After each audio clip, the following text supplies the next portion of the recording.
자, 오늘은 우리 거기서도 나를 인도하시며 라는 제목으로 하나님의 말씀을 함께 나누도록 하겠습니다. 우리가 인생을 살아가는 데 있어서 힘이 필요하죠. 그렇죠? 힘이 있어야 됩니다. 여러 가지 힘들이 우리 가운데 요구되죠. 가장 먼저 떠올릴 수 있는 것은 체력입니다. 이 체력이 참 중요하죠. 우리가 무슨 일을 하든지 우리가 뭐 이렇게 머리 쓰는 일을 심지어 하든지 또 몸을 쓰는 일을 하든지 체력이 가장 기본이 되죠. 체력이 이렇게 약하면은 집중력을 끝까지 발휘하기가 어렵고, 그리고 그 일에 내가 하는 일에 성공하기가 쉽지 않겠죠. 체력이 참 중요합니다. 또 이 체력이 약해지면은 또 정신력도 이렇게 약해져요. 틀림없이 그렇게 됩니다. 그런 의미에서 우리가 무슨 일을 하든지 체력은 굉장히 중요하다.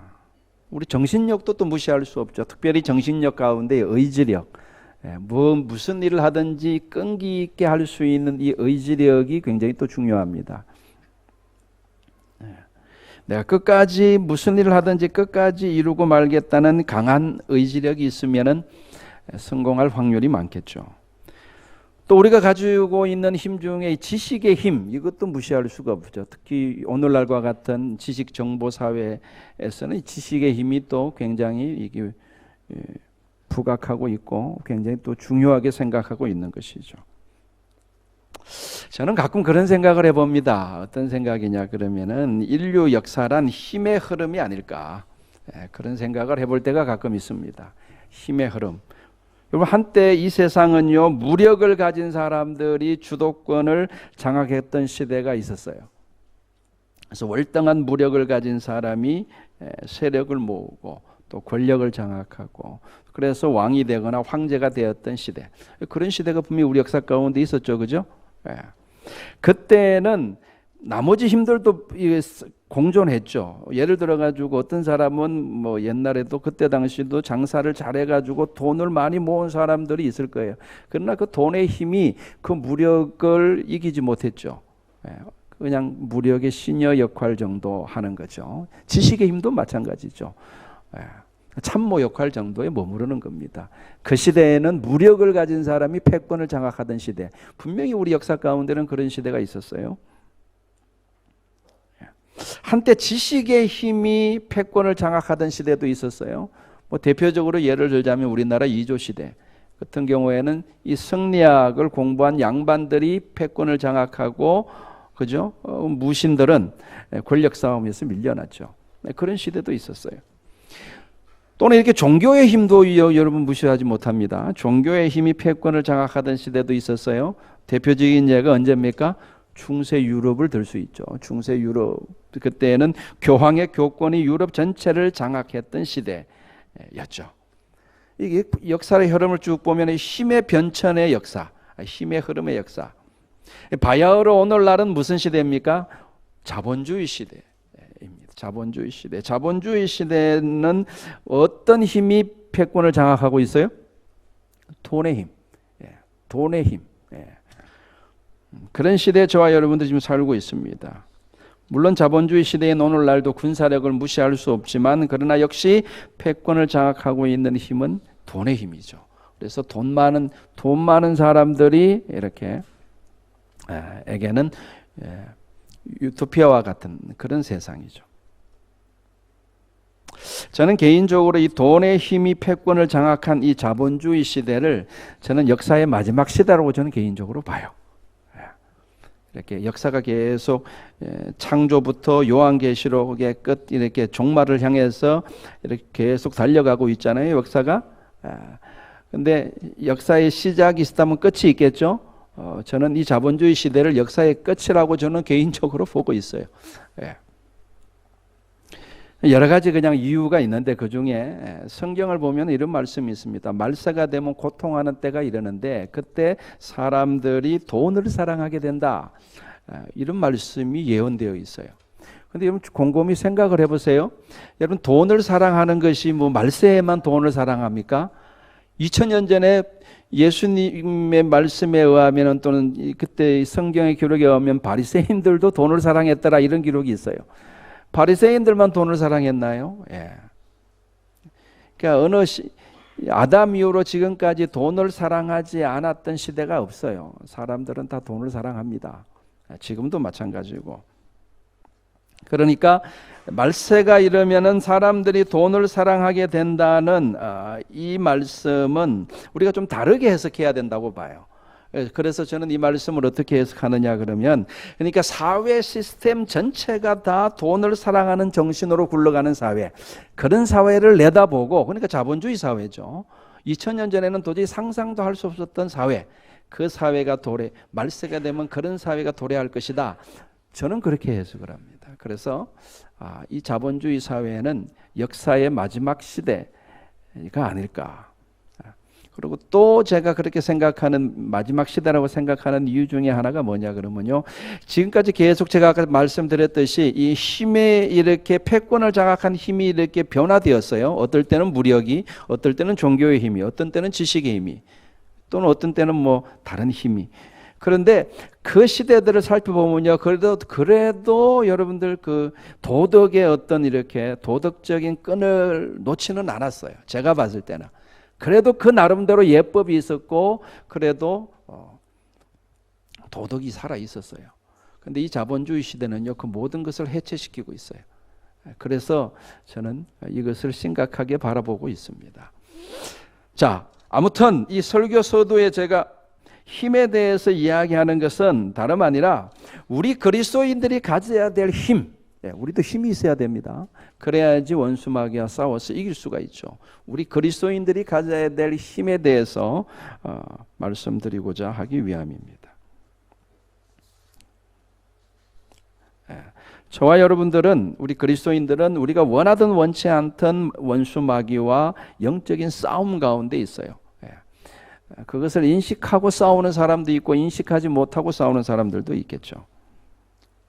여러분, 우리가 이 세상에 맞서서 원수 마귀와 맞서 싸울 때에 우리에게도 체력이 필요하고 정신력도 있어야 하고 지식과 재력도 있으면 도움이 되죠. 틀림없이 도움이 됩니다. 그러나 그런 힘들은 적어도 그리스도인들에게는 필수적인 힘은 아니에요. 우리 그리스도인들이 가져야 될 필수적인 힘이 뭐냐? 그것은 바로 믿음의 힘이에요. 그 믿음의 힘이 우리 가운데 있어야지 우리가 원수 마귀와 싸워서 승리할 수 있는 것입니다. 그래서 성경은 오직 의인은 뭐로 말미암아 산다고요? 믿음으로 말미암아 살리라. 이 믿음의 힘이 있어야 돼요. 믿음도 여러분 힘이 됩니다. 자, 오늘 본문은 다윗의 시입니다. 아마도 다윗이 말년에 기록한 시로 추정이 됩니다. 그러니까 다윗은 이제 인생 말년을 보내면서 자신의 살아온 인생들을 되돌아보면서 하나님을 묵상하고 있는 거예요. 나의 인생 가운데 역사하신 하나님을 되돌아보면서 그 하나님을 묵상하며 하나님을 지금 찬양하며 기록한 이 시가 오늘 우리가 읽은 139편인 것이죠. 그러면서 다윗이 지금 제일 먼저 하나님을 향해서 고백하는 것이 뭐냐 그러면, 하나님은 자기 자신을 너무 잘 아시는 분이라는 거예요. 너무 그러니까 자신의 앉고 일어섬을 아시고 심지어 자신의 생각까지도 아신다, 이렇게 고백하고 있죠, 오늘 시편에서.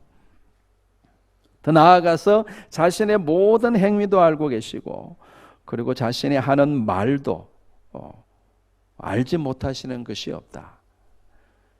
그러니까 이건 무슨 고백입니까? 자기 자신과 관련해서 내 모든 것을 하나님이 다 알고 계신다. 나의 생각도 알고 계시고, 나의 말도 알고 계시고, 나의 행위도 알고 계시고, 나의 갈 길도 알고 계시고, 다 알고 계시다라는 거예요.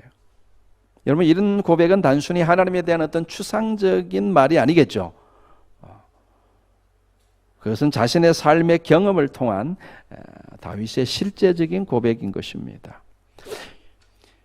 모든 것을 아신다. 그걸 흔히 우리가 전지하신 하나님, 전지전능하시다 그럴 때 우리가 하나님은 전지하신 하나님, 이렇게 우리가 흔히들 고백을 합니다.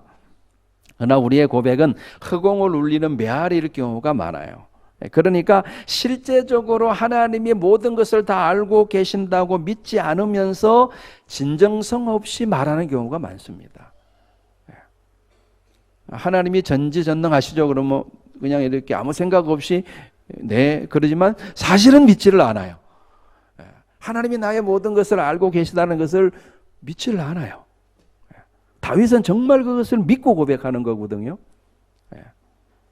그런데 그런 어떤 진정성 없는 지식은 아무런 의미가 없어요. 그것은 나에게 힘이 되지 않습니다. 하나님이 정말 나의 모든 것을 아신다고 믿는다면은 우리는 그 믿음에 우리의 삶을 맡겨야 합니다. 그때 비로소 그 믿음은 진정성 있는 믿음이 될 것이고 하나님은 그 믿음을 보시고 믿음대로 역사하시죠. 여러분, 우리의 믿음은 실제여야 됩니다. 오늘 제가 여러분들에게 말씀드리고 싶은 핵심은 이 부분이에요. 실제로 믿지 않으면서 믿는 것처럼 스스로 속으면 안 돼요. 그건 참 불행한 거예요. 나는 실제로 하나님을 안 믿어요. 근데 믿는 척 이렇게 스스로 속을 가능성이 있습니다. 이거 조심하셔야 돼요. 제가 가끔 이 말씀 드리죠. 그죠? 예. 나는 하나님을 실제로, 여러분이 그래서 하나님을 곰곰이 묵상해 봐야 돼요. 나는 정말 하나님을 믿는가? 다윗은 지금 오늘 시편에서 자신의 무슨 믿음을 고백하는 거예요? 하나님은 나의 모든 것을 아신다. 이거를 진짜 믿었고 그것을 고백하고 있는데 우리는 정말 그걸 믿느냐 말이에요. 그걸 믿지도 않으면서 하나님은 전지전능하신 분입니다라고 고백하는 것은 의미가 없다, 그 이야기입니다. 여러분, 정말 하나님이 나의 모든 것을 아신다고 믿으십니까? 다윗은 정말 그것을 믿었는데 우리는 정말 믿는가 하는 거예요. 하나님은 내가 지금 무슨 생각을 하고 있는지도 아시고 내가 앞으로 어떻게 행할지도 알고 계시고 나의 숨겨진 의도도 하나님 알고 계시고 나의 어떤 비밀이라도 하나님은 다 알고 계시고 그리고 내가 지금 어떤 상황에 처해 있는지 내 옆에 있는 내 아내, 내 남편은 모른다 할지라도 하나님은 알고 계시고 하나님은 그처럼 나에 대해서 모르시는 것이 아무것도 없이 다 알고 계시다고 정말 믿습니까? 정말 그것을 믿는다면 나에게 어떤 일이 일어날까요? 그 믿음이 내 안에서 어떻게 역사할까요? 여러분은 모르겠는데 제 경우를 보면은, 제 개인적인 경우를 보면요, 제 안에 있던 그 수많은 불만들이 잠재워지더라고요. 그 믿음이 제 안에 생겼을 때 그 믿음이 제 안에서 그렇게 역사하더라고요. 제 안에 굉장히 불만이 많았어요. 제가 젊은 날에 진짜 불만이 많았습니다. 이것도 안 되고 저것도 안 되고, 이거는 왜 이렇고 저거는 왜 이렇고 굉장히 불만이 많았는데 그 믿음이 제 안에 확 들어오니까 그 모든 불만들이 이렇게 잠재워지더라고요. 제가 하나님을 믿기로 했거든요. 내가 지금 처해 있는 상황을 하나님도 아신다면은 결국 그러면 하나님이 허락하셨다는 의미가 되는 겁니다. 5절에 다윗에 그렇게 고백하죠. 5절에 보시면 주께서 나의 앞뒤를 둘러싸시고 내게 안수하셨나이다. 이 다윗의 실질적인 믿음의 고백이에요. 나의 앞뒤를 둘러싸셨다라는 게 무슨 의미입니까? 그러니까 하나님은 나의 과거도 나의 현재도 나의 미래도 다 하나님의 손안에 있다는 이야기죠. 그걸 지금 고백하는 거예요. 그리고 하나님이 나를 안수하셨다라는 것은 하나님의 손이 내 위에 항상 계시다라는 의미고, 그것은 하나님께서 지금까지 나의 삶을 항상 다스려 오셨고 지금도 다스리고 계시고 앞으로도 다스릴 것이라는 고백인 거예요. 그게 다윗의 고백입니다. 그러니까 여기에 대한 믿음이 저한테 확 오니까 생각해 보면은 제가 그 아산에서 그렇게 힘든 시간을 보내고 있을 때에도 하나님의 손이 제 위에 계셨던 거예요. 제가 고통 가운데 괴로워할 때도 하나님은 다 그것을 다 아시고 살펴보고 계셨던 것입니다. 그렇다면 그것은 무슨 말입니까? 하나님이 허락하셨다는 의미가 되는 거예요. 그리고 하나님이 허락하셨다는 것은 그것 자체가 선하다는 의미를 가지고 있는 거예요. 잘 생각해 보세요. 하나님이 선하지 않는 것을 우리 가운데 허락하실까요? 그것이 여러분들 고통이든 그것이 평안이든 축복이든 그 어떤 것이든 우리 삶 가운데 하나님께서 허락하신 것은 다 선하신 줄로 믿습니다. 그렇지 않나요, 여러분들? 그러니까 나의 삶 가운데 경험되어지는 모든 것이 하나님의 선하신 가운데 있었던 거예요. 다윗은 지금 그걸 고백하는 겁니다. 여러분, 다윗의 인생 가운데 어려운 날이 없었겠어요? 여러분, 이렇게 미움과 질시 가운데 있을 때가 또 있었죠. 예? 그의 삶 가운데도 수많은 어려움과 수많은 어떤 아픔들이 있었지만 지금 다윗이 생각해 보니까 그 모든 삶의 순간순간마다 하나님의 손길이 있었더라. 그래서 결국은 내 인생을 하나님께서 앞뒤로 싸고 계셨더라. 이걸 고백하고 있잖아요. 그리고 그것을 지금 어떤 눈으로 바라보고 있는 거예요? 그 가운데 하나님의 선하심을 지금 발견하고 있는 거예요. 다윗이 하나님의 선하심을 발견하고 있는 거예요. 여기에 이것에 대한 믿음이 생기니까 제 안에 흔들리지 않는 믿음이 임하였습니다. 여러분, 이것이 바로 믿음의 힘이에요. 믿음의 힘. 이 믿음의 힘이 우리 가운데 있어야 된다는 거예요. 그러면 이 믿음의 힘이 우리 가운데 뭘 준다고요? 흔들리지 않는 평안. 흔들리지 않는 평안을 우리 가운데 주는 겁니다. 예수님이 말씀하셨죠. 너희에게는 심지어 머리털까지도 다 세신 바 되었나니. 예수님이 농담하시는 게 아니라면 이거는 진짜죠. 하나님께서 저와 여러분들의 머리카락이 몇 개인지까지 다 세고 계신다는 거예요. 그 정도면 하나님이 우리에 대해서 모르시는 것이 없다는 이야기입니다. 그러니까 예수님께서 뭐라 그러십니까? 너희의 머리털까지도 다 세신 바 되셨나니, 그 다음에 뭐라 그러세요? 두려워하지 마라. 두려워하지 마라. 너희는 많은 참새보다 더 귀하니라. 그러니까 이걸 정말 믿는다면은 하나님이 나의 머리카락이 몇 개인지까지 다 세고 계시다는 것을, 하나님이 나에 대해서 모르는 것이 없으시고 다 알고 계시고 항상 하나님의 손이 내 삶 가운데 위에, 내 머리 위에 있다는 것을 내가 정말 믿으면은 우리는 두려움에서 벗어날 수 있습니다. 그리고 흔들리지 않는 평안을 우리가 누리게 될 줄로 믿습니다. 그 평안이 저와 여러분 가운데 항상 있기를 주의 이름으로 축원합니다. 다윗이 고백하는 두 번째 믿음은요, 하나님의 인도하심에 대한 믿음이에요. 자, 다윗이 인생을 다 살고 보니까 다윗이 또 깨달은 것이 뭐냐면 자기가 어디에 있든지 하나님이 거기 계시더라는 거예요.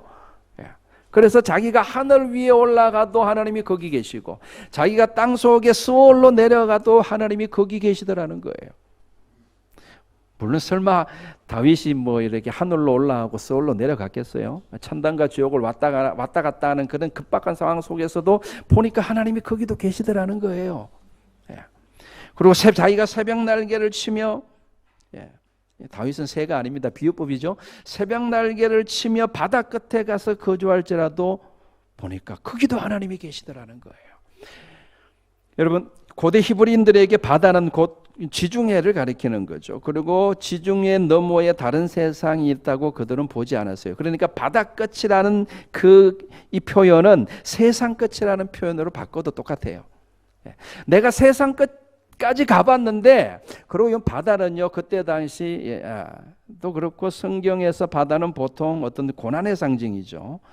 그리고 어떤 이렇게 굉장히 이렇게 극한 위험과 위기의 장소이고 또 사탄의 어떤 세력의 상징이기도 합니다. 어쨌든 그 바다 끝, 세상 끝, 절망할 수밖에 없는 그 상황 가운데도 내가 이르러 봤는데 하나님이 거기도 계시더라는 거예요. 그게 다윗의 고백입니다.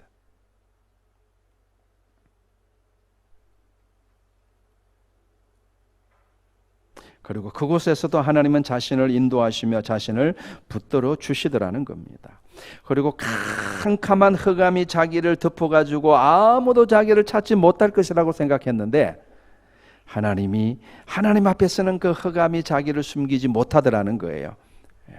그래서 하나님 앞에서는 밤도 낮과 같더라는 겁니다. 그러니까 아무리 깊은 흑암이 자신을 덮을지라도 하나님은 거기도 계셨고 하나님이 거기서도 인도하시더라는 거예요. 여러분, 이 믿음이, 이게 다윗이 가졌던 믿음인데 이 믿음이 저와 여러분들에게 있으면 어떤 역사가 일어나겠습니까? 아까 첫 번째 제가 다윗의 믿음을 제가 말씀드렸죠. 하나님이 나의 모든 것을 아신다. 그것에 대한 믿음이 우리 가운데 있으면 우리 가운데 어떤 역사가 일어난다 그랬죠? 흔들리지 않는 평안이 임한다 그랬습니다. 두 번째로 내가 어디에 있든지 하나님께서 거기도 하나님이 계시더라. 그것에 대한 믿음이 내 가운데 임하면은 그 믿음의 힘은 나에게 뭘 주느냐 하면 소망을 줍니다. 소망을 줘요. 그러니까 결코 꺼지지 않는 소망을 우리에게 그 믿음이 가져다 줘요. 그래서 그 소망을 가지고 살아가게 되는 것입니다. 이것이 여러분들 믿음의 힘이에요. 이게 별거 아닌 것 같아도요, 여러분들 이것이 우리 인생을 명품 인생으로 만들어요. 그저 그런 이렇게 인생이냐, 정말로 이렇게 빛나는 인생이냐 하는 것은요, 의외로 우리가 갖고 있는 눈에 보이는 힘들에 좌우되지 않습니다. 눈에 보이지 않는 그 힘들에 그것은 좌우되는 거예요. 엘리야가 이세벨의 분노를 피해서 광야로 도망가가지고 한 로뎀 나무 아래서 하나님께 그렇게 간구하죠. 하나님, 나를 죽여주십시오. 더 이상 나는 이제 살 소망도 없고 나는 살아가고 싶지도 않습니다 라고 절망 가운데 부르짖을 때 거기도 하나님이 계셨어요. 그래서 하나님이 그를 일으켜 세워주시고 인도하시고 붙들어 주셨죠. 아브라함이 가나안 땅의 기근을 피해서 애굽으로 내려갔는데 오매 그 애굽의 왕 바로가 아브라함의 아내 사레를 보고 그 미모에 반해버렸네요. 그래서 사라를 억지로 빼앗으려고 그러고 보통 그때 고대 시대는요, 그 아내를 빼앗으면요 그 남편은 죽입니다. 보통. 목숨까지 위협당할 상황에 처했는데, 근데 하나님이 거기도 계시더라는 거예요. 그래서 오히려 하나님께서 그를 인도해 내시는데 아브라함이 오히려 바로로부터 재물을 얻어서 나오게 됩니다.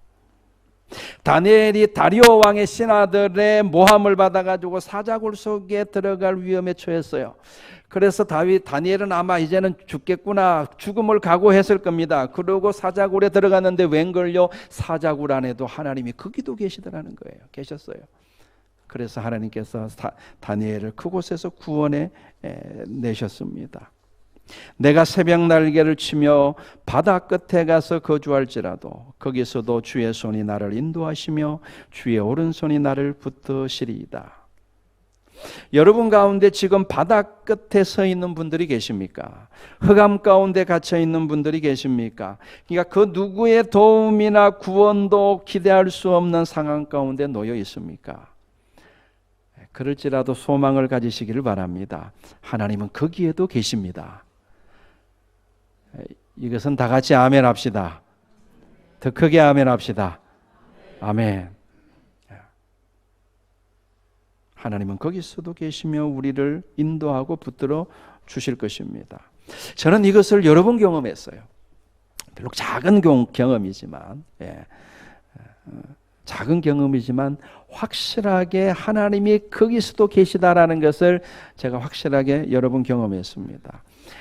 제 인생 가운데에서, 그렇게 길지 않은 인생 가운데에서 이제는 끝이다 라고 생각되어지는 순간들이 몇 번 있었어요. 내 인생은 여기서 끝나는구나 라고 이렇게 생각되어지는 시점들이 몇 번 있었어요. 그래서 그때는 정말 허둥지둥거렸고 아무것도 생각할 수 없었고 정말로 좌절하고 낙심하게 되었고, 그리고 어떤 소망도 가질 수가 없었어요. 왜냐하면 저를 도와주려고 하는 사람이 아무도 안 보였기 때문에.